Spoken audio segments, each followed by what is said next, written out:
Sướng lắm anh ơi. Gần 9 giờ đêm, trời oi bức, căn phòng trọ tối om, đôi trai gái đang thì thào, thở hổn hển, mồ hôi vã ra như tắm. Giọng cô gái run run ngắt quãng. Anh đừng sờ vào đó nữa, em dùng cả mình, sợ lắm, đừng mà anh.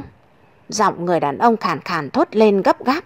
Không sao, không sao, không sao đâu em, gắng chút nữa, sắp được rồi, chịu khó giúp anh đi. Nàng nghiêng người run bắn, giọng lạc đi. Anh nhích lên một tí nữa đi, ấy cẩn thận, kẻo nó tuột ra. Mà ít ra anh cũng phải nhớ mang đồ bảo hiểm chứ.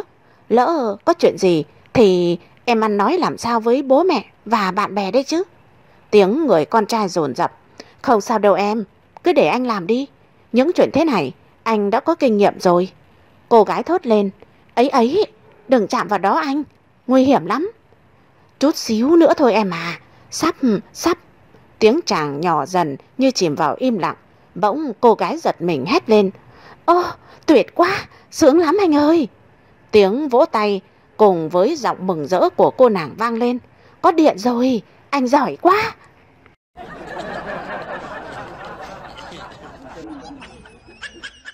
Đúng nhận sai cãi.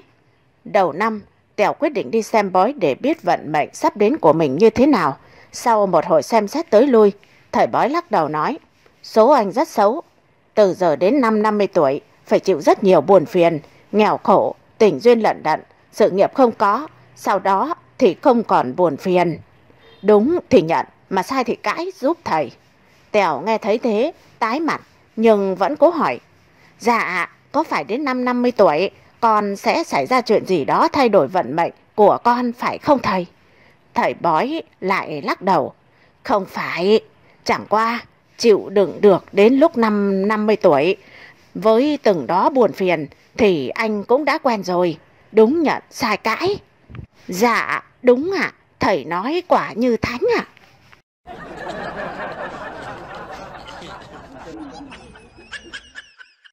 Một cô gái trẻ bị sốt nên đi bác sĩ. Bác sĩ cho cô nằm trên giường bệnh và tiến hành đo nhiệt độ. Bác sĩ đưa nhiệt kế vào miệng cô gái để đo. Cô gái nói, nhột quá bác sĩ ơi, đo chỗ khác đi bác sĩ. Bác sĩ đưa nhiệt kế vào nách cô gái. Cô gái la lên, ôi trời ơi, nhột bác sĩ ơi, em không chịu được. Bác sĩ bực mình nói, chỗ nào cũng nhột, vậy cô muốn sao đây? Cô gái lại nói, bác sĩ đo nhiệt ở rốn em có được không? Chỗ đó em ít nhột hơn đấy. Một lúc sau, cô gái rên lên, trời ơi, bác sĩ, chỗ đó đâu phải là cái rốn của em đâu. Bác sĩ đốt vào kỳ quá à. Bác sĩ cười, mặt nham hiểm, hì, thì cái này đâu phải là cái nhiệt kế đâu.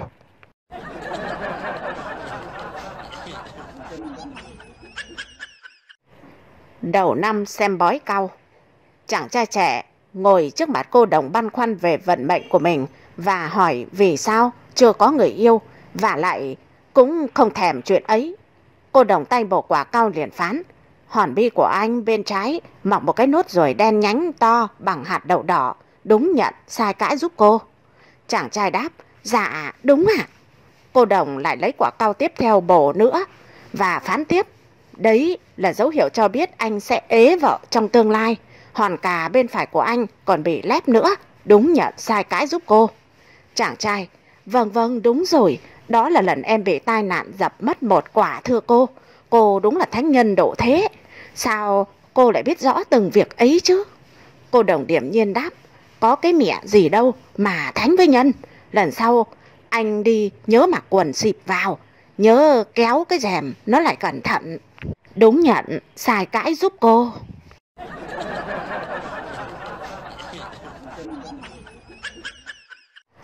Đàn bà là chúa thủ dai.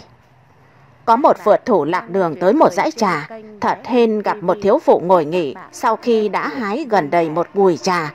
Sau màn chào hỏi và thăm đường, phượt thủ dường như chưa hết mệt nên bắt chuyện, chém gió thêm chút nữa với thiếu phụ. Đồi trà thật đẹp và như có duyên nợ từ lâu rồi. Hai người nói chuyện mãi không dứt. Câu chuyện từ khách sáo lúc ban đầu trở nên gần gũi tâm giao hơn về sau. Đến đoạn chia sẻ chuyện gia đình thì cô hái trà trở nên buồn bã. Cô nói, anh biết không, thằng chồng em nó tệ lắm đấy. Đi làm thì chẳng chịu, suốt ngày cứ ru rú ở nhà, chẳng biết ngao du như anh đâu. Anh chàng trả lời, em quá khen rồi, anh khổ lắm. Vợ không chịu đi cùng thì biết nhiều như anh cũng có thú vị gì đâu. Thì đấy, đã thế còn dừng mỡ giở trò chim chuột nữa chứ.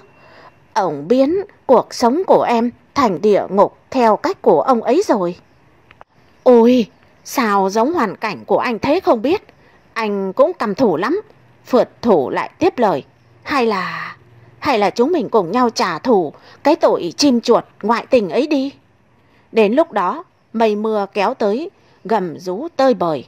1 cơn, rồi 2 cơn, rồi lại 3 cơn. Tối tăm mặt mũi, phượt thủ phều phào, trời đất ạ, trả thù thế đủ rồi, thủ dài đến thế là cùng.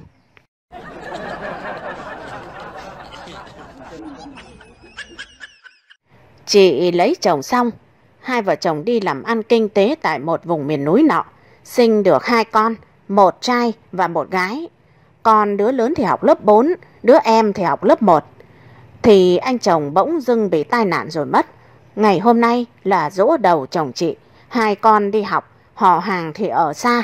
Chị chỉ làm một mâm cơm cúng. Hàng xóm cũng có một đám cưới cùng thôn nên dân làng sang bên đó cả. Do không biết cúng thế nào, chị phải mời một ông thầy cúng kém mắt ở thôn bên sang cúng hộ. Do có một mình chị lúng túng lắm. Thầy cúng gần xong, chị mới nhớ là quên vài thứ. Chị nói với thầy, thầy ơi, vừa nãy sắp sửa cỗ bàn, con quên mất không sắp lên ban thờ hoa quả, quần áo vân vân. Thầy bảo, cốt là ở tấm lòng, bây giờ sắp cũng được. Ngày còn sống, anh ấy thích loại gì thì cứ xếp cúng loại ấy. Chị ta xếp hoa quả xong, lột hết đồ, nằm ra giường cạnh ban thờ.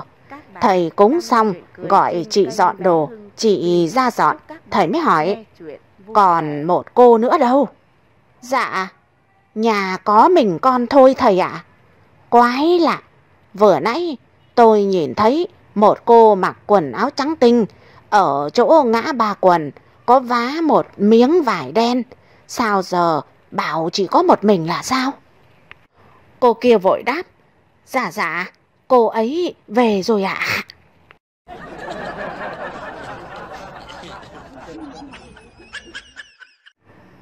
Chân đau, hắn lên viện khám. Sau khi đã lấy mẫu máu, chụp X-quang siêu âm, hắn ngồi đợi kết quả, tranh thủ lôi túi sô-cô-la mua định tặng người yêu cũ ra ăn. Vì đói, sáng tới giờ đã ăn gì đâu. Đang ăn thì cô y tá ra bảo, để có kết quả chính xác hơn thì phải xét nghiệm phân của hắn, rồi đưa cho cái cốc bảo vào WC lấy mẫu, kèm theo là ánh mắt khinh khỉnh và cái môi kéo dài. Chưa tới 14 tháng 2 mà bày đặt sô-cô-la. Hắn nghĩ chắc cô này không có người yêu, hoặc giờ vẫn chưa có người yêu, nên mới ganh ghét như vậy. Mặt khác, hắn nghĩ xét nghiệm máu là đủ rồi, sao lại vẽ vời xét nghiệm cả phân. Đã thế, hắn sẽ chơi một vố xem sao. Nghĩ rồi, hắn lấy thanh sô-cô-la vê lại, rồi nặn thành cục như cục cứt, rõ to và để vào cốc trên bàn bên cạnh, để xem lát xét nghiệm nó ra cái gì. Nghĩ đến đấy, hắn tủm tỉm cười. Một lúc sau, cô y tá bảo hắn đưa cho mẫu. Hắn vơ lấy cái cốc có cục cứt đen xì to đùng đưa cho. Cô y tá bịt mũi bảo, chỉ cần lấy một ít thôi, sao anh lấy nhiều vậy hả? Đã thế, cho em sợ luôn. Hắn nghĩ vậy và đưa cục cứt lên liếm một cái. Cô y tá tròn mắt, suýt nôn. Đang cao hứng, hắn lại cắn một miếng nhai và hỏi, còn thế này được chưa em? Cô y tá xanh mặt. Các bạn không tưởng tượng được mặt của em ấy lúc đó nó như thế nào đâu. Chỉ biết cô ấy nôn ọe liên tục và luôn mồm kêu, trời ơi, thối quá, kinh quá đi. Được rồi, anh để lại vào khay cho tôi. Đang vui sướng vì chọc được cô y tá, nhưng hắn cũng chợt nhận thấy thối thật. Đúng lúc đó thì một cụ ông ngồi bên cạnh bảo, anh dì ơi, anh lấy nhầm cốc phân của tôi rồi.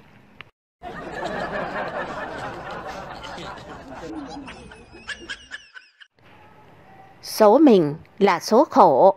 Vợ đầu bố mẹ lấy cho, vợ hai cùng cơ quan. Cô cho mình uống rượu say. Đêm ấy mình chả nhớ mình làm cô ta cái gì nữa. 9 tháng sau tỏi ra thằng cu. Vợ ba trên đường về nhà mưa to, vào trú mưa nhà cô ta. Bố mẹ cô ta đã mất cả. Các anh các chị đều lấy chồng vợ ở xa. Cô ta nói xin mình đứa con. Mình nhẹ dạ cả tin, thương rồi cho luôn. Thành ra giờ này ba vợ các bà hay cãi nhau, nghĩ mà buồn. Mình không bằng con gà trống. Nó có 7-8 con mái mà chả thấy lũ gà mãi cãi nhau bao giờ. Buồn.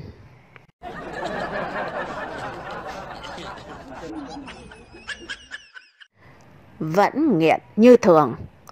Có 2 anh em nhà nọ, bố mẹ mất sớm, để lại một gia tài kha khá. Người em chăm chỉ làm ăn, người anh thì lười biếng, nghiện rượu, nghiện chè đủ thứ. Cuối cùng nghiện cả thuốc phiện, rước bàn đèn về nhà. Người em can mãi, vẫn không nghe.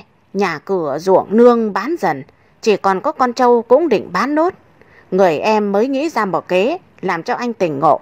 Hôm ấy định thả trâu ra ăn cỏ, nhưng anh không tháo cửa chuồng, cứ đứng ngoài quát. Con trâu loay hoay mãi không ra được. Người anh nằm bên bàn đèn thấy chướng mắt liền hỏi: sao không mở cửa chuồng? Con trâu to thế kìa, làm sao mà ra được chứ?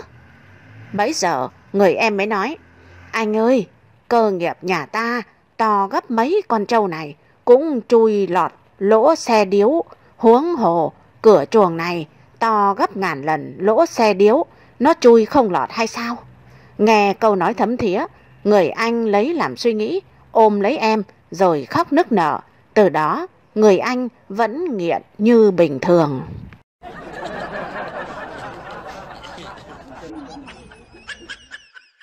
Chuyện mẹ tôi chơi Facebook. Cách đây 5 năm, một hôm mẹ tôi bảo tôi rằng: mày mua cho mẹ cái máy điện thoại thông minh đi.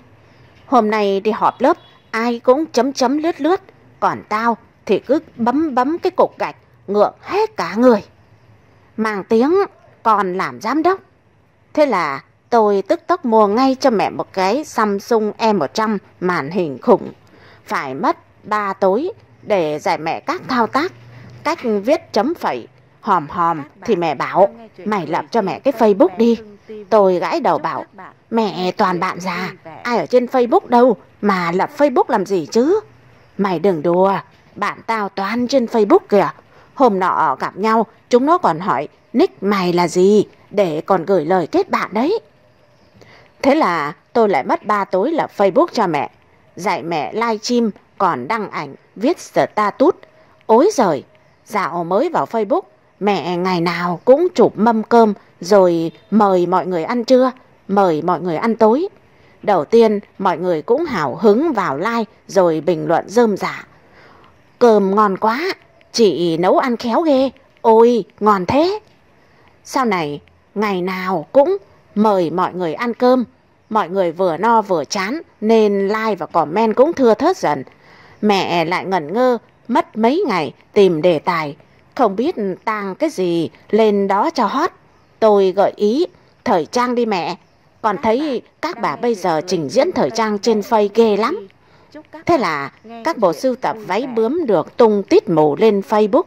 Đầu tiên là váy dài, váy ngắn, váy xòe, váy bó, váy hoa, váy màu. Like rồi còm cứ ào ào như sôi. Lần này mẹ tỉnh hơn, không bị sa đà lâu về váy. Mẹ chuyển sang áo dài. Thế là lại đi may đi mua áo dài, chụp sen, chụp đào, chụp cúc họa mi, chụp dưới nắng, chụp dưới mưa, chụp dưới lá rụng. Kính thưa các kiểu chụp. Áo nào mẹ cũng chỉ chụp một lần rồi bỏ xó, không chụp đến lần thứ hai. Như thế mới sành điệu, không đụng hàng.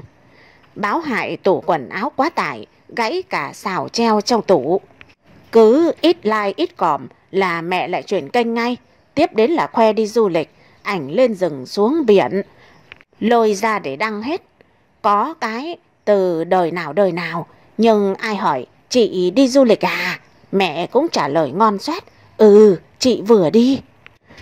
Tiếp theo là khoe chơi thể thao. Mẹ lên Bà Triệu mua ngay một cái xe đạp, lên bờ hồ nhờ mấy người cùng tập thể dục chụp hộ mấy kiểu ở các góc độ của hồ Gươm, rồi đăng lên Face. Gớm lại cơn mưa like với cả còm. Mẹ suốt ngày hí hoáy trả lời bình luận, thì giờ đâu mà thể dục với trả đạp xe. Thế là xe đạp lại vứt xó. Ối giời, cứ coi thường các cụ. Hóa ra các cụ còn nhiều chiêu trò hơn cả thanh niên. Các cụ không chém gió mà chém bão nhá. Ảnh toàn chụp 360 độ, cứ gọi là lung con mẹ Linh. Chả ai bảo 60-70 tuổi, các anh 50 trên Facebook toàn gọi mẹ là em. Chưa hết đâu, mẹ bắt đầu tập tuệ làm thơ. Mẹ bảo họ thấy tao trả lời bình luận có chất thơ nên đưa vào mấy trang thơ liền. Đầu tiên thì vài câu thơ con cóc, đại loại như: hôm nay trăng sáng ngời ngời, tôi ngồi bên lửa tơi bời nhớ ai. Thế mà hot hòn hot luôn nhá. Like rồi còm, cứ gọi là như mưa như gió. Vậy là mẹ nổ thơ như pháo hoa. Nói của đáng tội càng làm thơ mẹ càng hay. Nghe nói hồi nhỏ mẹ đi học cũng giỏi văn lắm đấy chứ. Bây giờ thì thơ mẹ nổi như cồn, lượng chia sẻ lên đến vài trăm. Nhiều kẻ còn copy rồi đạo thơ của mẹ nữa.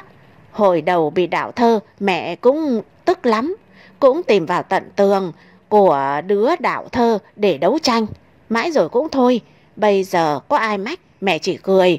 Thơ hay thì người ta mới đạo, không hay ai đạo làm gì, thôi kệ.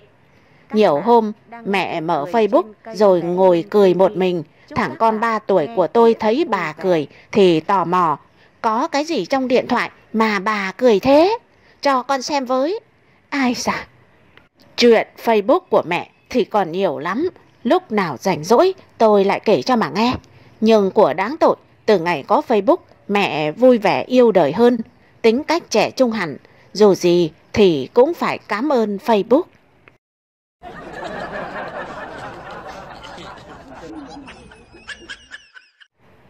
Có một thanh niên bị thương nặng vào bệnh viện cấp cứu. Khám thấy vết thương bệnh nhân rất lạ. Bác sĩ hỏi: tại sao cái lưng của anh lại bị gãy be bét thế này chứ? Anh thanh niên nhăn nhó đáp: dạ thưa bác sĩ, lưng tôi bị thương tại tôi hôn bạn gái đấy. Bác sĩ trợn tròn mắt: vô lý, hôn bạn gái mà lại bị gãy lưng là sao? Chàng thanh niên lúng túng giãi bày: dạ, tối qua tôi đến nhà bạn gái chơi. Lúc ra về đang hôn tạm biệt thì ông bố cô ấy bước vào, dẫm lia lịa vào lưng tôi. Nghe vậy bác sĩ thở dài: ôi trời ơi, đúng là một tai nạn hy hữu.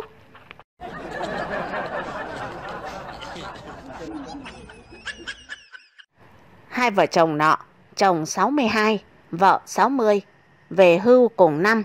Họ quấn quýt tâm sự hàn huyên, lúc nào cũng như cặp đôi trẻ mới cưới. Một hôm, người chồng hỏi: nếu anh mất trước, vợ sẽ sống như thế nào? Vợ âu yếm đáp: thì em tìm thuê ở chung với vài quả phụ hoặc phụ nữ độc thân xinh xắn, ít tuổi hơn em cho khuây khỏa. Chỉ những cô trẻ xinh xắn vui vẻ mới hợp tính cách em và giúp em sống vui vẻ quãng đời cô đơn còn lại thôi. Rồi vợ lại hỏi: vậy nếu vợ mất trước, chồng sẽ sống ra sao? Thì chồng cũng làm như vợ vậy.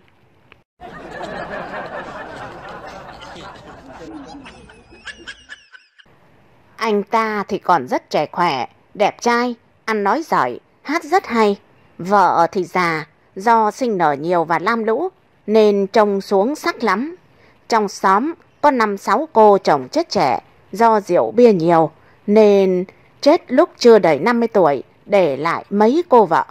Anh chàng kia cứ lúc rảnh rỗi hoặc đêm hôm là đến thăm các em ấy. Vợ anh ta biết và nói: anh lòng thòng với mấy đứa, em đều biết. Cẩn thận, đừng có để em bắt được đấy. Em lạ thật đấy. Cái của anh em dùng mấy chục năm nay, nôn cả ra. Cho người khác thì tiếc. Đã thế, đêm nay chuẩn bị đi, cho em một trận. Nếu chịu được thì anh thôi, còn không chịu được thì sau đừng có giữ nữa nhé.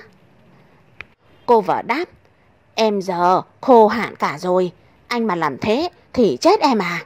Đừng có đem tiền nhà đi cho hoặc đem bệnh về nhà là được, mặc xác anh. Anh chồng cười hì hì đáp lại vợ. Thì tính anh hay thương người mà, cũng như mình đi làm phúc vậy thôi.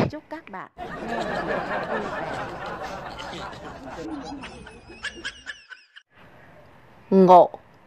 Hắn đi họp lớp, gặp lại vợ chồng thằng bạn ngồi cùng bàn. Chưa kịp chào hỏi, hắn đã bị thằng bạn đấm cho một phát vào mặt, quay cuồng đầu óc. Sao mày đánh tao? Vợ thằng bạn cũng nhanh nhảu. Các anh là bạn bè, sao lại đánh anh ấy như thế chứ? Anh bạn kia liền nói, phải đánh chứ, nó chính là thằng trước đây xúi anh lấy em đó.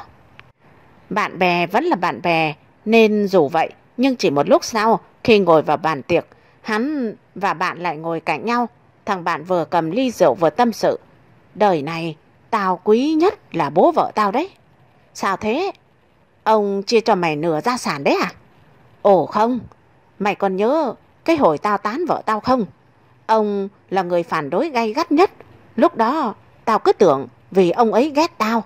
Sau này tao mới hiểu, ông làm vậy cũng vì muốn nghĩ tốt cho tao mà thôi.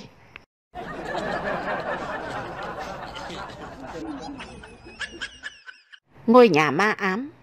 Hắn đọc được thông tin từ một cò đất bán biệt thự 2,5 tầng, diện tích 320 m², mặt đường nhựa rộng 20 m, địa chỉ giá chỉ 2 tỷ XX, có thương lượng. Với diện tích này lại có biệt thự sẵn, quả thực là giá rất hấp dẫn. Ngay lập tức hắn gọi điện hỏi thăm, cò đất nhiệt tình. Anh đầu tư chỗ này là hoàn toàn hợp lý đấy, có thể ở, kinh doanh, cho thuê hoặc để sinh lời đều ok. Em đảm bảo sẽ nhân 2 nhân 3 trong thời gian ngắn. Chủ nhà vừa mua 5 tỷ tháng trước xong, này muốn bán lại đấy. Hắn gật gù, đang lâng lâng thì giật mình. Sao mua 5 tỷ lại bán có 2 tỷ? Nhưng cò đất đã cúp máy. Gọi lại thì một em xinh tươi khác nghe máy. Thuê bao quý khách vừa gọi không liên lạc được. Không chịu nổi sự tò mò, hắn lao vào tìm hiểu sự thật. Sau một ngày vật lộn, cuối cùng hắn đã tìm ra manh mối. Đọc thông tin mà mồ hôi vã ra, mặt hắn tái xanh. Mãi một lúc sau mới dần tỉnh lại, chợt nhìn vợ hắn. Một suy nghĩ lóe lên. Phải, hắn quyết tâm phải mua bằng được cái biệt thự này. Hôm sau, hắn phi xe đến tận nơi để xem thực tế. Vừa đến nơi, đã thấy lố nhố không dưới 50 người, toàn là đàn ông, đang chen chúc nhau trong sân biệt thự. Hắn vừa dừng xe, thì một người mặc quần áo bảo vệ lên tiếng. Thầy giáo đến đấu giá biệt thự đấy hả? Vào đây gửi xe rồi mua vé. Bác biết cháu à? Trước thầy giáo có dạy con tôi mà. Mà sao lại đấu giá ạ? Chẳng phải niêm yết giá hơn 2 tỷ rồi sao? Đấy là hôm qua. Hôm nay nó đang có giá hơn 7 tỷ rồi. Nhưng cái gì? Cháu nghe nói biệt thự này bị ma ám. Cặp vợ chồng nào ở đây cũng chỉ được 1 tháng là ly dị hoặc bỏ đi biệt tích mà. Thì chính vì thế nên mới có nhiều người đến để hỏi mua như vậy chứ. Mà thầy giáo cũng tin chuyện này ư? Sao ạ? Thầy về đi. Đó chỉ là chiêu trò của công ty để thổi giá lên thôi. Chứ nếu là sự thật thì tôi đã mua từ lâu rồi. Đâu đến lượt thầy giáo chứ.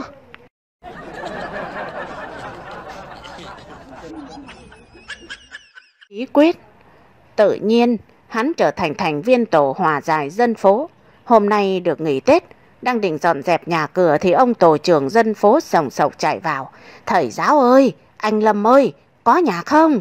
Giúp tôi vụ này với, căng quá. Bác tổ trưởng đấy à? Có việc gì mà bác hoảng hốt thế? May quá là anh ở nhà. Đi, theo tôi sang nhà cô giáo Mờ. Chồng cô ấy đang làm loạn lên đấy, càn thế nào cũng không được. Rồi chả cần hắn đồng ý, ông tổ trưởng lôi tay hắn kéo đi vừa giải thích. Hôm qua bà mẹ chú ý sang, nói là năm nay ông được tuổi 80, bà muốn sắm cây đào đẹp chút. Lại thêm cuối năm, mấy bà hàng thịt hàng rau, bà dọn rác, đến hỏi tiền nợ. Chú ấy khất chờ vợ đi làm nốt hôm nay, có tiền thưởng Tết thì trả. Vậy năm nay đâu có thưởng Tết mà bác. Thì đấy, cô ấy cũng nói vậy, nhưng chú ấy không tin. Bảo không có thưởng thì cũng phải có hộp mứt, gói kẹo, phần quà. Đằng này đi làm tới 28 Tết, về như người ngày dưng. Lời qua tiếng lại, thành ra xô xát đấy. Đến nơi, tôi thấy cô Mở đang nhặt rau, mắt đỏ hoe. Chồng cô đang sửa cái khóa cũ. Thấy chúng tôi đến, anh mời vào nhà uống nước. Có lẽ cũng đoán được mục đích của chúng tôi. Anh nói, chẳng có gì đâu các bác à. Chẳng qua, mấy bà hàng xóm suốt ngày hỏi vợ chú Tết được thưởng bao nhiêu. Rồi bảo có vợ giáo viên thích nhỉ. Em nghe mà điên cả đầu. Nhưng tội nhất là bọn trẻ mong cả năm mẹ đi làm để Tết được thưởng mấy túi kẹo hộp mứt. Hắn nghe rồi cố gắng giải thích bằng tất cả kiến thức mà hắn nghe được. Nào là Covid, nào là kinh tế khó khăn, nào là chủ trương gì đó mà chính hắn cũng chả hiểu. Chỉ biết là anh chồng chắc là ngẫm suy nghĩ quá nên cặm cụi sửa cái khóa cửa. Sau khi hắn nói một hồi thì ngẩng lên đánh luôn một câu. Dạ vâng, thế chào hai bác về ạ. Em sửa nốt cái khóa, từ mai khóa cổng không tiếp khách nữa. Cả năm đi làm chả ai ở nhà, cổng cũng không cần khóa nên nó dỉ hết ạ. Vốn định nói thêm ít chuyện, nhưng nghe vậy hắn đứng lên xin phép về. Trên đường về, ông tổ trưởng hỏi hắn, này, thế vợ anh không thắc mắc chuyện thưởng Tết à? Không ạ. Bí quyết gì thế? Bí quyết ạ? Đơn giản thôi, vợ cháu cũng là giáo viên.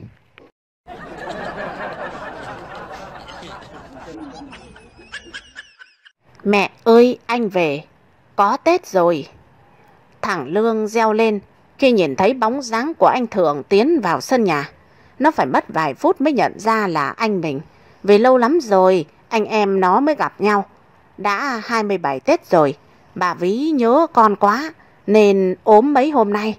Hôm nay thằng Lương mới về thăm bà, nhìn nó gầy dọc, bà buốt tận tim. Hôm nay đang đắp chăn nằm trên giường, nghe tiếng thằng Lương gọi, bà lật đật chạy ra sân, không kịp khoác thêm áo. Nhìn anh Thường đứng đó, gầy chả kém thằng Lương, bà không kìm được mà khóc hu hu. Chà bố anh, sao đi mãi không thèm về cái nhà này? Tôi còn tưởng anh đợi tôi chết rồi, về làm ma luôn một thể chứ. Anh Thường chào mẹ, rồi tiến về phía bàn thờ. Trên bàn thờ đơn sơ, chưa bày biện gì cả. Di ảnh của ông Tiền với nét mặt nghiêm trang. Ông Tiền trước đây là sĩ quan tình báo, nên thoát ẩn thoát hiện. Mỗi năm ông cũng chỉ về nhà vài lần, không báo trước. Thằng Lương với thằng Thưởng cũng được sinh ra trong một hoàn cảnh vào những đêm mưa to gió lớn, ông đột ngột về quán thăm bà Ví. Nhớ ngày xưa ông còn sống, bà đã tặng ông 2 câu thơ nói lên nỗi lòng đau đáu của bà khi luôn sống trong cảnh trông ngóng ông về. Tiền đi có nhớ Ví chăng? Ví thì một dạ khăng khăng đợi tiền. Rồi ông mất tích trong khi làm nhiệm vụ. Ba mẹ con vẫn mong mỏi tìm được hài cốt ông Tiền nhưng vẫn chưa thấy. Anh châm nén hương thơm rồi vái lại di ảnh ông Tiền. Mắt anh ngân ngấn nước. Anh Thường nghẹn ngào nắm bàn tay mẹ. Bà Ví gầy quá, tóc bạc đi mấy phần. Bà run rẩy đôi vai trong cơn gió chiều đông vừa thổi qua. Anh nói, mẹ, con xin lỗi. Một năm qua, con đã rất cố gắng làm việc để Tết có thể về với mẹ và em. Mẹ đừng trách con. Để mẹ vất vả thế này, con đau lòng lắm.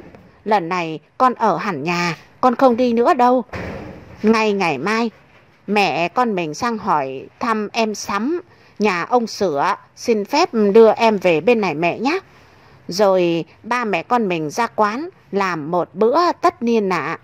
Bà Ví cười trong nước mắt. Anh Thường đỡ bà vào nhà. Anh Lương lấy áo khoác vào cho mẹ. Ngoài sân, những khóm hoa trong vườn nở rộ trong nắng chiều vàng ươm. Thoáng đâu đây mùi khói quyện lẫn mùi gạo nếp, thịt mỡ nhà nào đang luộc bánh chưng. Trong nhà, ba mẹ con quấn túm bên nhau ấm áp. Hạnh phúc đoàn viên lấp lánh trong đôi mắt người mẹ già. Khẽ nắm tay hai con, Bà cảm thấy mùa xuân đã đến thật gần, thật an vui.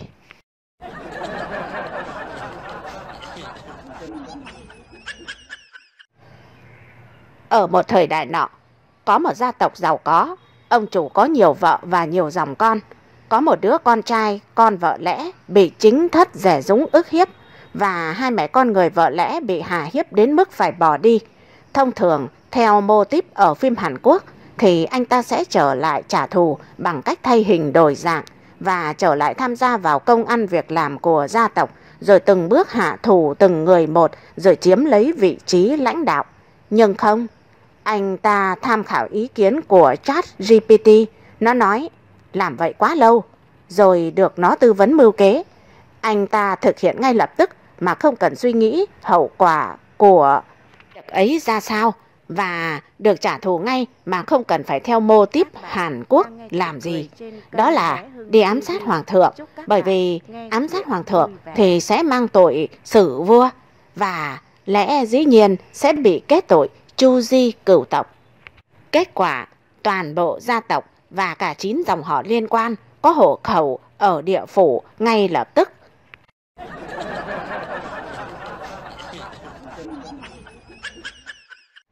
Cúng xe. Có một chủ xe ế khách bèn định cúng xe. Anh ta mua nhang về đốt. Anh ta khấn: nhân ngày lành tháng tốt, muốn cúng xe, còn đốt nhang khấn thần xe, hôm nay mong ông nhanh nhanh phù hộ. Thần xe nghe chủ khấn vái là cúng xe và còn phải làm nhanh, bèn làm phép cho 3 cây nhang bén lửa qua thùng xăng thiêu rụi chiếc xe. Kết luận, nói chuyện với thần thánh thì phải đúng chủ vị, dùng đúng từ ngữ và ngữ pháp. Phải chi anh ta nói là cúng thần xe thì đâu đến nỗi.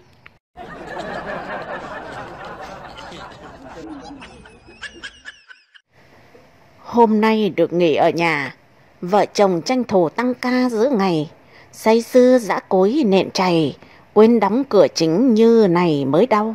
Sự đời biết trước được đâu, bỗng dưng lão Mạnh từ đâu bước vào. Cô vợ nhìn thấy kêu gào: anh ơi anh Mạnh, Mạnh vào anh ơi. Tưởng vợ lên đỉnh đến nơi, anh chồng lấy trớn một hơi rầm rầm, mặc cho vợ cứ kêu ầm đến khi đạn bắn hết tầm mới tha. Xong xuôi nằm ngửa vật ra, nhìn ra ngoài cửa, chết bà Mạnh ơi. Anh chàng ôm mặt kêu trời, vơ vội cái gối che nơi hành nghề.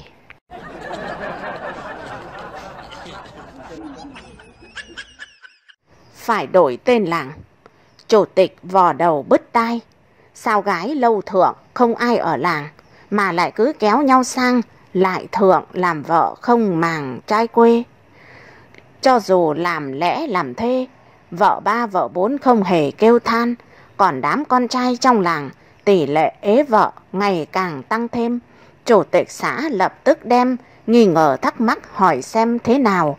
Gặp gỡ các cụ tuổi cao, tất cả đều bảo do sao mệnh trời, muốn khắc phục cũng dễ thôi, đổi tên làng sẽ tức thời khác ngay.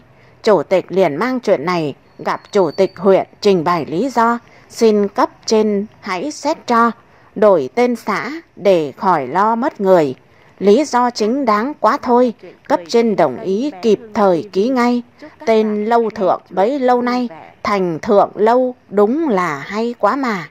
Từ đó chị em xã nhà không ai chịu lấy chồng xa mới tài.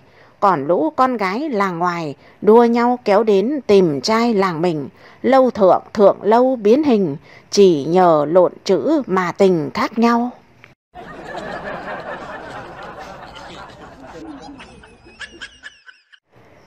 Lợn và heo là hai con khác nhau. Vì sao ư? Con heo thì mập, con lợn thì béo. Con heo ăn bắp, con lợn thì ăn ngô. Con heo ở dơ, con lợn thì ở bẩn. Đặc điểm đã khác, mập, béo, ăn ở cũng khác. Và một điểm khác nữa là con heo thì đóng phim, còn con lợn thì không.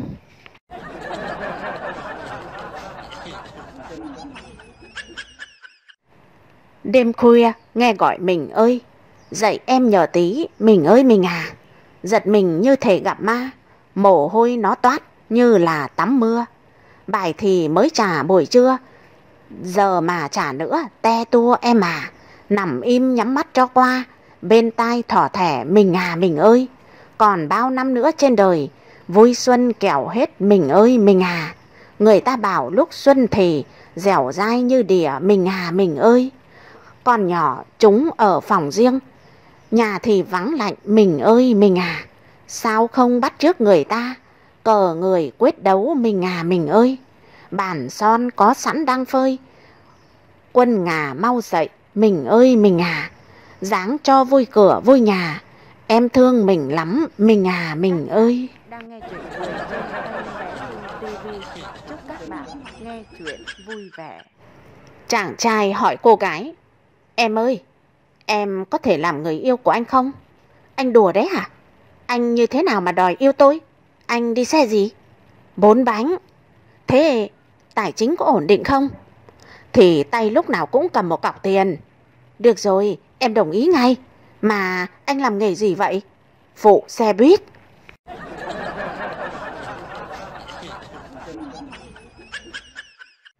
Hôm nay, bác bảo vệ không biết làm gì mà đi ngang phòng họp thì hóng hớt vài lời phát biểu của Tổng Giám đốc ở trong phòng họp vọng ra. Nếu muốn làm gì tuyệt vời cho đời mình thì hãy quyết định ngay và luôn trong hôm nay. Và làm gì cũng phải theo quy trình hiện đại và rõ ràng. Bác bay lại tủ điện tổng và ọp cái rầm cầu giao tổng vì nghĩ rằng sẽ được nghỉ làm. Nhưng cả công ty được nghỉ, chỉ bác ở lại tăng ca sửa điện chứ không được nghỉ. Kết luận phải đủ tầm mới áp dụng được lời của lãnh đạo.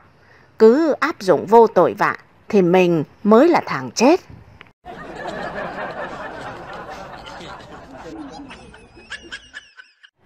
Thơ vui.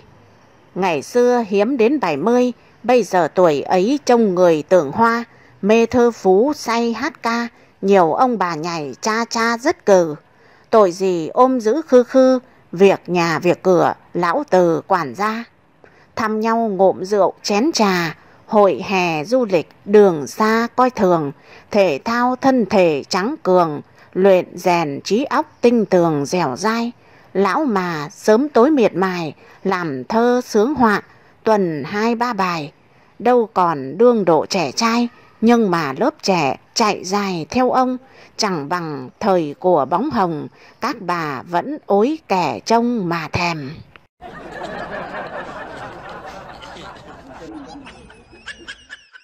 Hai thằng bợm nhậu ngồi nói chuyện với nhau. Mày có mấy cái nhà? Tao có 4 cái. Còn tao thì có 5 cái. Tí nữa ta làm con đề 45 đi. Tối để về 45 thật. Hôm sau nhậu lại hỏi nhau. Mày có mấy cái ô tô? Tao có 6 chiếc. Cả xe tải thì tao có 9 chiếc đấy. Tí nữa ta làm con đề 69 nhá. Tối để về 69 thật. Hôm sau lại nhậu, lại hỏi tiếp. Thế đêm qua mày làm mấy cái?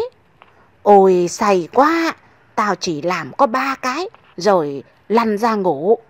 Thì tao cũng say, nhưng tao vẫn làm được 4 cái đấy.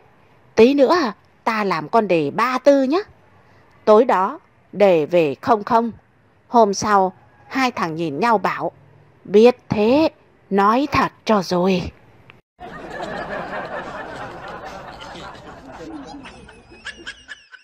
Hoãn, Valentine.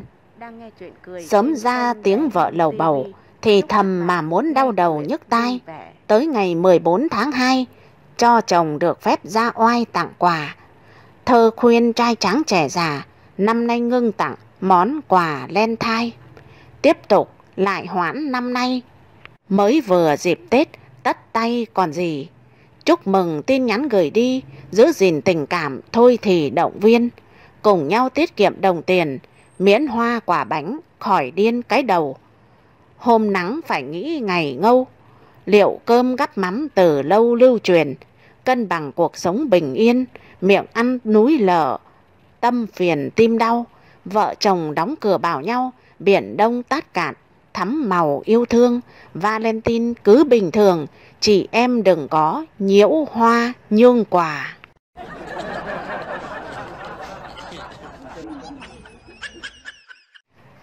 Vất vả cả năm rồi, hắn cũng muốn nghỉ ngơi. Kết hợp vợ hắn muốn ngắm tuyết, nên hai vợ chồng trốn con bắt xe lên Sapa ngay trong đêm. Lên đến nơi thì đã 8 giờ sáng, bụng đói lại rét, nên hắn dẫn vợ vào cửa hàng Creeper uống cà phê, ăn bánh ngọt. Ngặt nỗi bàn trong của cửa hàng đã kín khách. Vợ hắn kéo tay hắn định quay ra thì hắn bảo để anh, rồi rút điện thoại ra. Hắn vờ như đang gọi điện, nói to: Tao đang ở Sapa đây, mày đến ngay nhá. Tao thấy vợ mày đi với một gã nào nhìn thân mật lắm đấy. Lập tức có mấy đôi trai gái đứng lên thanh toán vội vã đi ra. Hắn chọn cho vợ một bàn ngồi gần cửa sổ. Vợ hắn nhìn hắn vừa ngưỡng mộ vừa nghi ngờ. Có vẻ anh nhiều kinh nghiệm nhỉ? Có gì đâu, chiêu này của một sư phụ dạy anh đấy. Chứ anh ngoan mà, kinh nghiệm gì đâu. Nói rồi hắn đắc ý lôi bao thuốc ra hút cho đỡ lạnh, kêu vợ gọi đồ. Đồ chưa kịp mang lên thì một cô gái xuất hiện tiến về phía hắn. Khuôn mặt cô gái rất xinh nhưng có vẻ mệt mỏi, dáng người thì nhỏ nhắn cao ráo. Cô gái nhìn vợ hắn vẻ rụt rè và nghi ngờ gì đó, rồi quay sang nói với hắn: Anh, em có thai. Không cần mô tả cũng biết độ choáng của vợ hắn khi nghe như thế nào. Bốp bốp, hai cái tát của vợ làm hắn bàng hoàng. Ngơ ngác chưa hiểu gì thì vợ hắn đã đứng lên đi thẳng ra ngoài. Hắn quay sang phía cô gái. Cô gái vẫn nhẹ nhàng: Em có thai, phiền anh tắt thuốc lá đi được không ạ? Em xin lỗi vì đã làm chị nhà hiểu lầm ạ.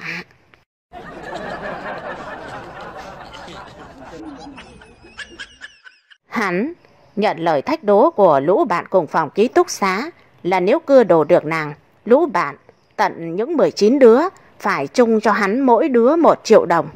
Những tuần sau đó, hắn biến mình thành một chàng si tình, săn đuổi nàng mọi nơi, mọi lúc, mọi cách. Khi thì dúi vội vào tay nàng mấy câu thơ tình lấp lửng góc sân trường. Bữa thì một lá thư viết tay gài dưới yên xe, và một đôi lần gãi đầu gãi tai mời nàng đi quán kem, quán cà phê. Diễn quá sâu, hắn quên, hắn khác. Và rồi trước đêm Giáng sinh, nàng gật đầu đồng ý là bạn. Giờ đến lượt hắn lo âu, chuyện đã đi quá xa. Thiếu vắng bóng dáng của nàng, tiếng cười, giọng nói của nàng một ngày là hắn không thể chịu đựng nổi. Đêm Giáng sinh, hai đứa bên nhau gần suốt đêm. Trước khi chia tay, hắn gom hết can đảm, ấp úng, thú nhận với nàng chuyện cá cược lúc trước.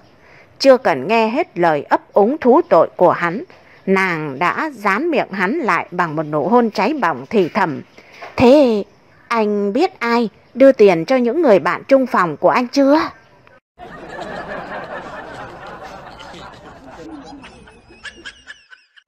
Lời con trẻ. Cậu bé Hùng hớn hở chạy ra cổng đón mẹ sau chuyến công tác hàng tháng trời mới trở về.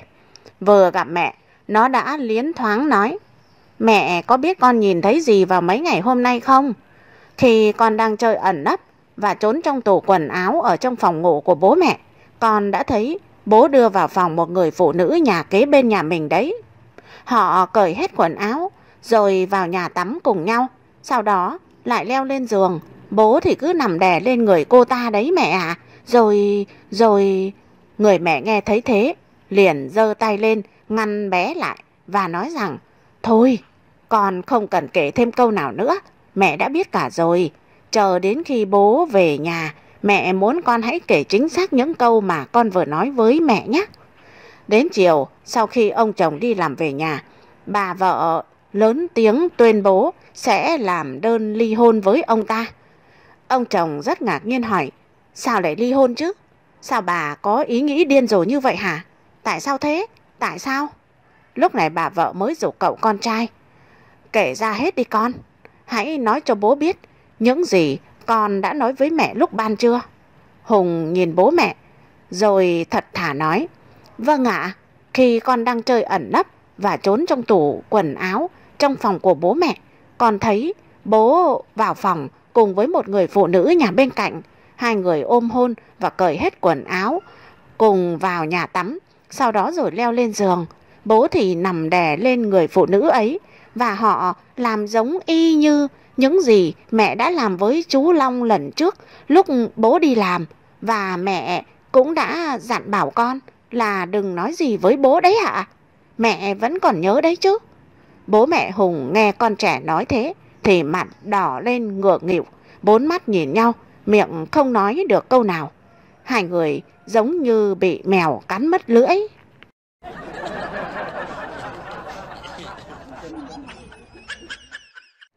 Cô Tấm ngày nay vốn dĩ thân em phận gái nghèo, ngoan hiền chịu khó lắm anh theo. Bên sông lặn lội mò cua cá, có thấy gì đâu nước vắng teo. Trẻ đẹp như em có mấy người, mò cua bắt ốc vẫn xinh tươi. Nhà giàu phú quý bao chàng thích, lễ giáo gia phong cấm lả lơi.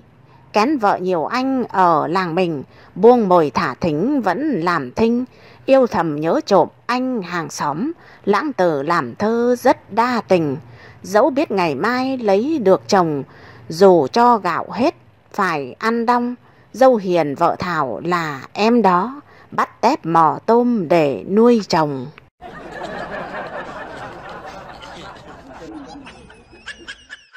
Lỗ vốn. Hắn vừa đi dạy về, chưa kịp cởi quần áo công sở thì vợ hắn đã chạy ra, dúi vào tay hắn tờ báo rồi bắn một hồi. Anh biết gì chưa? Nhà nước đang có chính sách hỗ trợ các gia đình có từ 4 con trở lên đấy. Rồi không kịp để cho hắn hiểu, vợ hắn lại liến thoáng: đây này, báo đăng nhá, tặng một căn hộ chung cư trị giá 1,4 tỷ cho các gia đình có từ 4 con. Hắn ngỡ ngàng giật lấy tờ báo. Là thật, nhảy cẫng lên ôm chầm vợ: làm luôn đi, vào trong buồng phải tranh thủ, nhà mình có 3 đứa rồi, thêm đứa nữa là đủ tiêu chuẩn ngay. Nhưng vợ hắn lại giãy ra, nghiêm mặt bảo hắn: anh đọc kỹ đi, điều kiện là năm nay các con đều đủ từ 5 tuổi rồi cơ.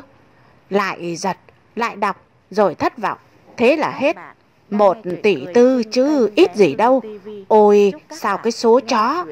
Đang thất vọng tràn trề thì vợ hắn lại bảo: em nghe nói ngày trước khi còn dạy ở dưới quê, anh có đi lại với cô nào đấy, có một đứa con có phải không? Hắn giật mình đánh thót. Sao vợ hắn lại biết chứ? Chưa kịp run thì vợ hắn đã đến bên cạnh nhẹ nhàng: em biết mà, đàn ông các anh vẫn hay vậy mà, em không trách đâu. Hay là anh xuống đón đứa nhỏ về đây đi, cha con đoàn tụ mà nhà mình cũng đủ 4 đứa anh ạ. Ôi đây là mơ sao? Hắn tự cấu mình một cái đau điếng, nhưng vẫn chưa tin. Thò tay búng chim một cái, đau quặn người. Đúng là không phải mơ thật. Hắn vui mừng ra mặt: ừ, để anh đi luôn nhé. Rồi hắn hăm hở đi luôn. Cũng may cô vợ hờ năm xưa đã có 2 đời chồng, lại chẳng đọc bài báo kia nên cũng chẳng giữ con. Hắn đón thằng bé về, vừa đi vừa huýt sáo. Về đến nhà, hắn thấy vợ ngồi ủ rũ, bọn trẻ cũng chẳng thấy nô đùa. Gặng hỏi mãi, cô mới òa lên khóc: còn có một đứa thôi, hù hù, 2 đứa kia bố chúng nó đến đón hết rồi, vì họ cũng đọc bài báo ấy.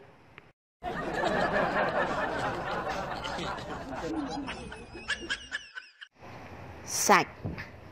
Nàng trẻ trung xinh đẹp có công việc ổn định, chàng sáng sủa phong cách lịch lãm con nhà gia thế. Họ yêu nhau và một đám cưới tưng bừng diễn ra. Hai họ phấn khởi vì môn đăng hộ đối, những tưởng hạnh phúc 100 năm con đàn cháu đống. Ai dè 1 tháng nàng vác đơn nhất quyết ly hôn. Mẹ nàng tưởng như phát điên khi hỏi mà nàng không trả lời lý do, chỉ duy nhất câu: còn không thể ở cùng anh ấy một ngày nào nữa. Biết tôi và đọc bài tôi viết, nàng giãy bày nỗi khổ tâm. Ngày hôm tân hôn, chiều nàng đi gỡ tóc gội đầu xong xuôi, nàng ghé về mẹ đẻ tranh thủ tắm táp sạch sẽ rồi mới về nhà mới, nơi bố mẹ chồng chuẩn bị sẵn cho đôi trẻ. Thay cái váy ngủ mỏng tang, nàng lên giường chờ chồng. Đây là đêm đầu tiên. Trước yêu chỉ hôn hít ôm ấp. Vì là đêm đầu tiên nên nàng chuẩn bị tinh thần kỹ lắm. Ấy vậy mà hơn 1 tiếng đồng hồ, chồng nàng vẫn xì sụp trong nhà tắm. Nàng mệt nên ngủ luôn. Đang say ngủ thì nàng bị đánh thức khi chàng chạm vào người. Háo hức nàng lột phăng cái váy ngủ, nhưng nàng dùng mình khi chiếc chăn bông ẩm được trùm lên người. Chàng lau từng mm ra thật cẩn thận, chậm rãi và tỉ mỉ. Nàng nằm im thưởng thức như em bé vừa lọt lòng mẹ. Công việc lau chùi rồi cũng xong, nàng hé miệng chờ nụ hôn nồng cháy. Chàng thả tọt vào miệng thanh kẹo sộ cao su bóc sẵn miệng thì thầm: "Em ăn cho thơm miệng đi." Nàng ngoan ngoãn thực hiện. Lúc này chàng lấy trên mặt bàn lọ nước hoa hịt, xịt khắp giường rồi xịt lên người nàng cả chỗ kín, khiến nàng la oai oái vì xót. Chàng bảo để cho thơm. Tiếp tục, chàng trải ra giường một cái khăn bông thật lớn và đặt nàng nằm lên. Cuối cùng thì chàng mới bắt đầu công cuộc làm chồng một cách nhẹ nhàng êm ái và hết sức cẩn trọng. Chỉ cần nàng vặn vẹo xô lệch cái khăn, chàng lại tỉ mẩn kéo nàng về đúng vị trí. Chàng bảo cẩn thận dây ra ga giường, vì anh thích sự ngăn nắp chỉn chu, sạch sẽ. Nàng thầm nghĩ, rồi tôi sẽ phá cái ngăn nắp của ông cho ông biết tay. Đêm tân hôn tuy hơi ức chế rồi cũng trôi qua. Sáng hôm sau, nàng ra khỏi nhà vệ sinh thì chồng nàng bước vào, và nàng nghe thấy tiếng xối nước cọ rửa bồn cầu. Nàng tò mò ngó vào, thấy chồng đang bịt mũi cọ bồn cầu với vẻ mặt khó chịu. Nàng nhớ là mình đã xả nước sau khi dùng nhà vệ sinh kia mà. Nấp sau khe cửa, nàng cay mũi khi anh chồng cầm cái bàn chải đánh răng của nàng vừa dùng lên ngó ngó rồi xả nước nóng rửa lại thật kỹ. Nàng bắt đầu cảm giác khó chịu về sự sạch sẽ của chàng. Từ đó, mỗi lần nàng thay quần áo treo lên mắt thì chồng nàng đi sau gỡ xuống, rũ thẳng và treo lại kèm câu: "Anh thích sạch sẽ gọn gàng, ngăn nắp." Bát đĩa sau khi ăn cơm xong, nàng rửa thì chàng mang tráng lại, hoặc hôm sau tráng nước sôi nếu hôm trước chàng bận. Cuộc sống của đôi vợ chồng trẻ cứ trôi đi với sự ấm ức tích tụ dần. Nàng bảo vì ngày nào chàng cũng xịt nước hoa vào vùng kín của nàng, khiến em bé bị rộp mụn và ngứa ngáy, gây khó chịu cho chủ nhân của nó. Nàng yêu cầu không được làm thế, nhưng chàng bảo vậy anh sẽ xịt vào quần lót của em, và bảo nàng bị thế là do không giữ vệ sinh. Hôm sau, nàng phát hiện chồng nàng đang luộc mớ quần lót của nàng, báo hại mấy cái quần ren bị nóng, giãn, rão phải bỏ đi. Đỉnh điểm là mấy hôm chu kỳ đàn bà, anh chồng trải lên mặt ga mảnh áo mưa, rồi phủ cái khăn bông lên, bắt vợ nằm im ở đó, không được xoay trở, nhỡ dây bẩn ra giường. Cô nàng đang trong những ngày khó chịu trong người, kèm theo bao nhiêu ức chế, đã bật lại bằng cách cố tình không dùng loại ban đêm, và nửa đêm dở mình gác chân quặp vào người chồng. Kết quả, sáng sau, anh ta tắm hơn 1 tiếng trước khi đi làm, rồi kéo ghế ngồi dạy vợ nửa tiếng. Cô nàng lao đến máy tính, 5 giây sau, bản đơn ly hôn đã được chìa ra. Cô bé bảo cháu đã tải sẵn về hộp thư và tự nhủ rút lui khi chưa con cái, chứ thế này thì có ngày phát điên mà chết cô ạ. Tôi hỏi cô bé, thế nó phản ứng thế nào? Dạ, anh ta cũng xin lỗi và hứa sẽ thay đổi, nhưng cháu biết giang sơn dễ đổi, bản tính khó rời, nên cháu đơn phương ly hôn, không cần gì hết ạ. Cháu biết là nói với mẹ cháu sẽ bênh anh ta và mắng cháu, nên cháu không thể. Cháu thấy cô cởi mở và có cái nhìn thoáng hơn nên tâm sự với cô đấy. Cô cứ viết ra, cháu cóp về cho mẹ cháu đọc cô nhé. Thiết nghĩ làm người luôn hướng đến sự hoàn hảo, nhưng quá thì không nên nhỉ.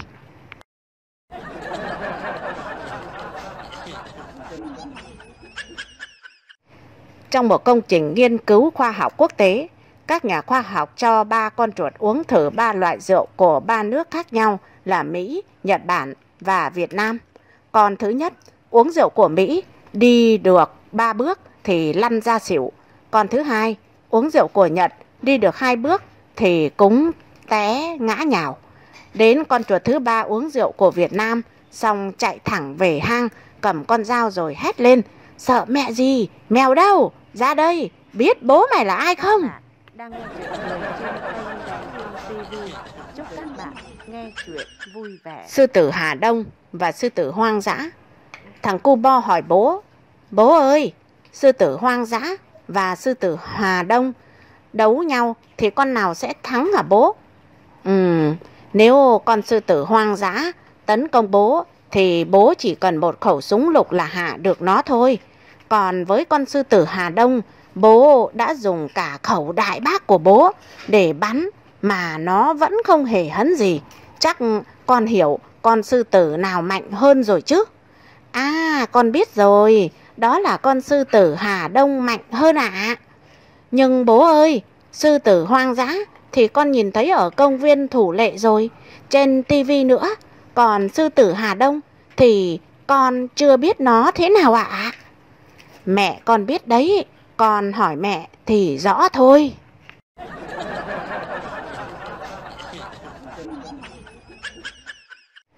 Mẹ đừng lo. Bà mẹ chuẩn bị đi làm, căn dặn các con này, nếu bố về nhà mà say bí tỉ, các con hãy cởi áo của bố ra và đặt cho bố ngủ nhé.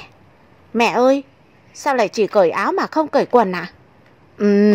Về dưới nữa có con rắn, nó cắn đấy. Sau đó chừng 1 tiếng, bà mẹ nghe điện thoại: thế nào, bố đã về chưa? Dạ bố về rồi ạ, chúng con đã cởi hết quần áo và đặt bố ngủ rồi ạ. Bà mẹ giọng đầy lo lắng: mẹ đã dặn các con không được cởi quần cơ mà. Nhưng bố say quá, tè cả ra quần mẹ ơi. Thế còn con rắn thì sao? Giọng bọn trẻ đầy kiêu hãnh. Mẹ đừng lo, chúng con đã chẹn cổ con rắn, đập vỡ trứng và đốt ổ của nó rồi ạ.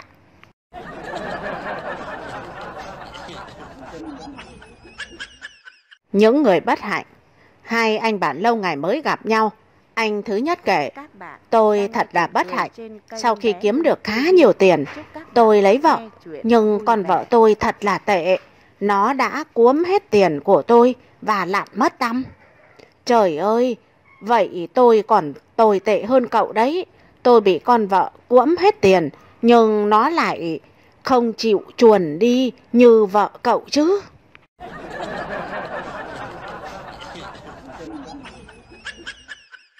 Nghệ thuật đoán tuổi. Cô gái nói với chàng trai mới quen: anh đoán thử xem em bao nhiêu tuổi đi. Được rồi, nếu em cho phép. Được rồi, em cho phép mà, anh đoán đi. Nhìn đôi mắt ngây thơ kia như dưới 16 tuổi. Anh nói tiếp đi. Cô gái thích thú giục chàng trai. Đôi môi tươi tắn chỉ như mới 17 tuổi. Cái tuổi mới lớn, còn gương mặt thì xinh đẹp như một cô gái ở tuổi trăng tròn. Cô nàng tò mò: rồi sao nữa anh? Anh đoán xong rồi mà. Thế em bao nhiêu tuổi nào? Thì em cứ cộng các con số anh đã nói lại là biết thôi.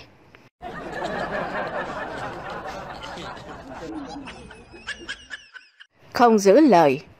Có một toán cướp chặn một chiếc xe ô tô chở khách đang chạy trên một đoạn đường vắng. Tên cầm đầu bước lên xe và đe dọa: chúng tôi là cướp đường đây. Các vị hãy giúp chúng tôi bỏ tất cả tiền, dây chuyền, nhẫn vàng và tất cả những gì có giá trị mà các vị đang có vào cái hộp mà một người trong số các anh em chúng tôi bưng đến trước mặt các vị. Ai không làm theo đề nghị của chúng tôi, nếu là nam giới thì sẽ bị tẩm quất đến nhừ tử, còn nếu là phụ nữ thì sẽ bị hấp diêm ngay đấy. Toán cướp đến từng hành khách trên xe và ai nấy đều phải làm theo ý của chúng. Khi tên cướp mang cái hộp đến trước mặt một bà quá chừng 45 tuổi, nhưng bà ta nói là không thể bỏ thứ gì vào hộp cả vì bà không có gì. Đám cướp sờ nắn, khám xét khắp người bà ta nhưng không tìm thấy gì cả. Bà ta được xoa bóp đê mê thì đám cướp lại bỏ đi. Thấy vậy, bà ta xuống xe chạy đuổi theo toán cướp và nói lớn: này này, thế các chú không giữ lời à?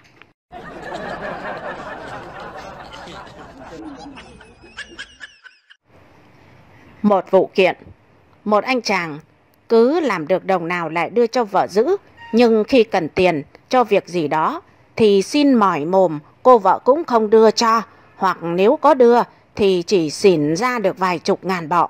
Nếu anh không đưa tiền cho vợ thì cô ta lại giận dỗi, bóng gió đến phải đưa thì thôi. Bực mình, anh ta đâm đơn kiện ra tòa để đòi quyền lợi của mình. Một thư ký tòa nhận đơn và hỏi anh chồng, giả sử anh có một khoản tiền, anh đút số tiền đó vào con lợn đất để tiết kiệm, và khi cần thì anh làm thế nào mà lấy được tiền từ trong bụng con lợn đất ra? Dạ thưa, em đập con lợn đất ạ. Đúng rồi đấy.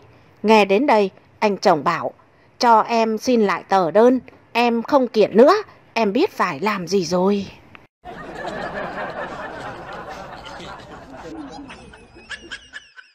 Nhận dạng. Có một ông làm việc tại đài hóa thân Hoàn Vũ. Lần này khi chuẩn bị hỏa táng một người thì ông nhận ra người mà ông sẽ hỏa táng có tên là Tư. Khi cởi quần áo ông Tư ra để đưa vào đài hóa thân, ông nhìn thấy cậu bé của ông Tư vừa to vừa dài mà hiếm ông nào có được.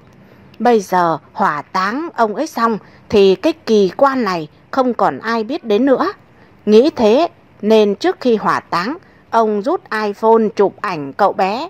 Ông chụp từ mọi góc cạnh, từ xa đến gần, từ toàn cảnh đến đặc tả. Hết ca làm việc, ông trở về nhà sau bữa ăn tối. Ông mở điện thoại ra và gọi bà vợ lại để giới thiệu với bà ấy cái kỳ quan mà ông có được trong ca làm việc hôm nay. Khi vừa nhìn thấy tấm ảnh, vợ ông đã sửng sốt kêu lên, trời ơi, anh Tư chết rồi sao hả mình?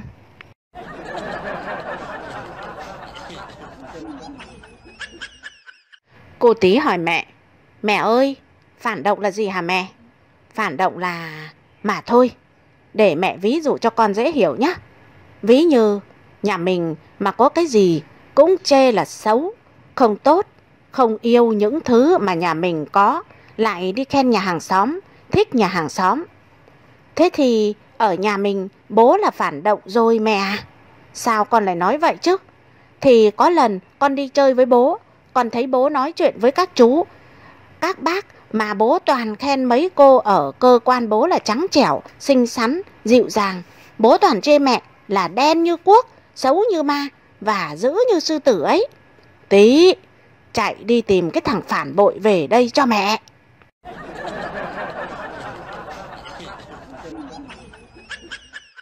Bít tết thịt thỏ. Có một thực khách bước vào nhà hàng và gọi món bít tết thịt thỏ. Đợi chừng 10 phút, anh bồi bàn đã mang ra một đĩa bít tết theo yêu cầu của thực khách. Vừa cho miếng đầu tiên vào miệng, thực khách đã nhăn mặt và yêu cầu của anh bồi bàn gọi chủ nhà hàng. Ông chủ nhà hàng xuất hiện. Thưa ông, tôi nghe ông nói đây ạ. Ông chủ nhà hàng xoa xoa hai tay vào nhau cúm núm. Tôi gọi món bít tết thịt thỏ, nhưng cậu bội bàn mang cho thứ gì đó cho tôi toàn mùi thịt ngựa thôi. Ông khách phàn nàn. Xin ông nói nhỏ thôi ạ. Quả là sành ăn. Nói thật với ông chứ, dạo này nguồn thịt thỏ hơi hiếm nên chúng tôi có trộn thêm thịt ngựa vào, mong ông thông cảm. Thực khách hỏi lại, các ông trộn theo tỷ lệ nào? Dạ, một con thỏ trộn với một con ngựa ạ.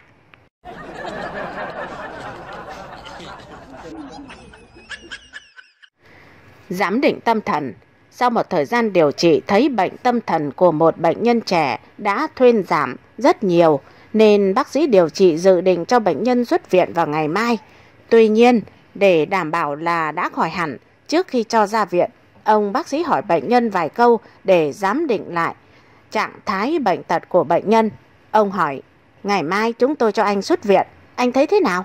Dạ, vui lắm ạ. Sau khi ra viện thì anh đi đâu nào? Dạ, thưa bác sĩ, em về nhà thôi. Tốt lắm, về nhà rồi làm gì nào? Ông bác sĩ lại hỏi tiếp. Dạ, em lấy vợ à? Ông bác sĩ nổi trí tò mò bèn hỏi tiếp. Lấy vợ sao? Đúng rồi đấy. Rồi sau đó thì sao nào?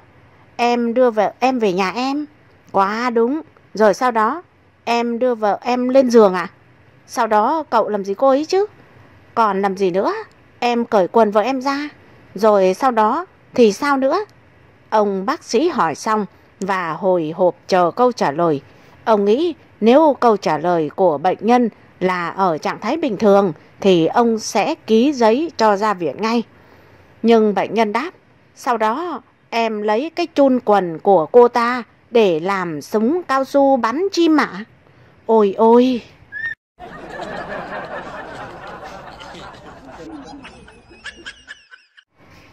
Cho một phở tái.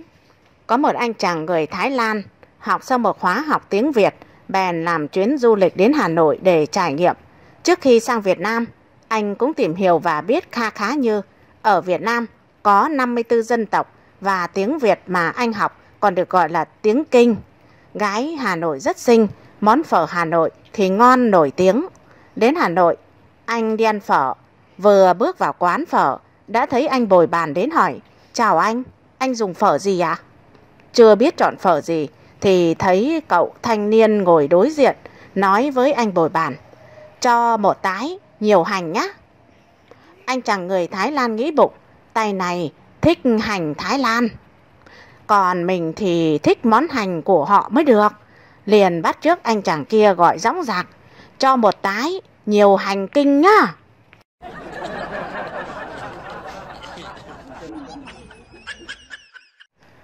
Có một chiếc xe con đâm phải con ngựa của bản nọ rồi bỏ chạy. Dân bản tức lắm mà không bắt được xe đó.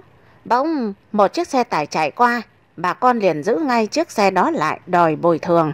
Anh lái xe tải bực quá mới kêu, ôi tôi có gây tai nạn đâu mà dân bản lại bắt tôi bồi thường, sao lại vô lý như vậy chứ? Ông trưởng bản ôn tồn giải thích, không oan đâu, bản tao có quy định xe con cán ngựa thì xe bố phải có trách nhiệm đền tiền đấy.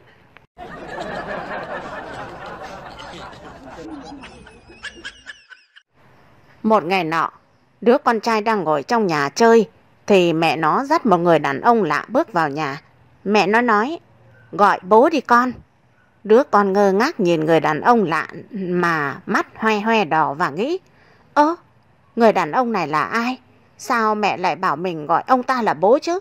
Tại sao mẹ lại lừa dối mình? Hóa ra mình chỉ là con nuôi thôi sao? Người mẹ lại quát to lên khi đứa con vẫn đang còn ngơ ngác, gọi bố nhanh lên. Đứa con nghe thấy thế liền khóc và ôm chặt người đàn ông lạ, rồi khóc thật to. Mẹ nó lại bảo, mày bị điên à? Tao bảo chạy lên phòng gọi bố, thợ sửa bồn cầu tới rồi. Tổ cha mày, con ai chứ, không phải con tao, sao mà ngu thế hả?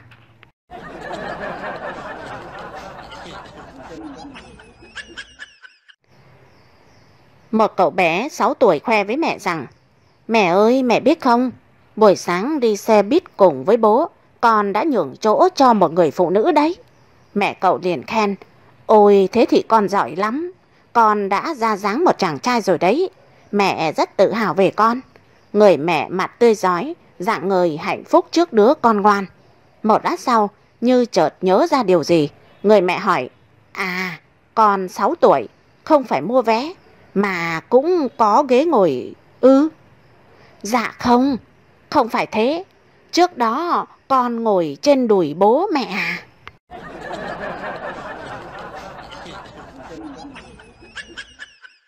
Chiều chồng đêm cuối. Ông chồng chuẩn bị có một chuyến đi công tác nước ngoài xa.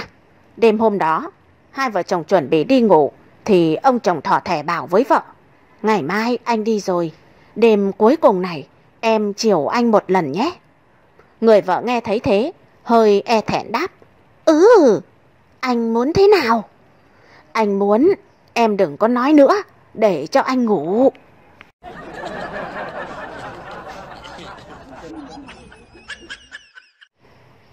Có một anh chàng nọ sang nước Ấn Độ du lịch, thấy ở góc đường có một anh chàng bản địa, tay cầm cái kèn bé, trước mặt là một cái lồng rắn. Thấy cứ đưa kèn lên thổi thì lại có một con rắn ngóc đầu lên.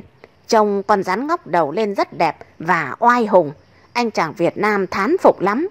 Rồi đợi cho đoàn đi xa xa, chàng ta liền sán đến hỏi với giọng rất kiểu cầu cạnh bằng tiếng Anh.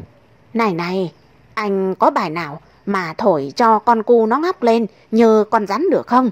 Bao nhiêu tiền tôi cũng học. Anh chàng bản địa nhìn anh Việt Nam có vẻ thông cảm rồi trả lời rằng: tổ sư, nếu mà có cái bài ấy, vợ tao nó đã không đuổi tao ra đây ngồi thổi kèn nhá.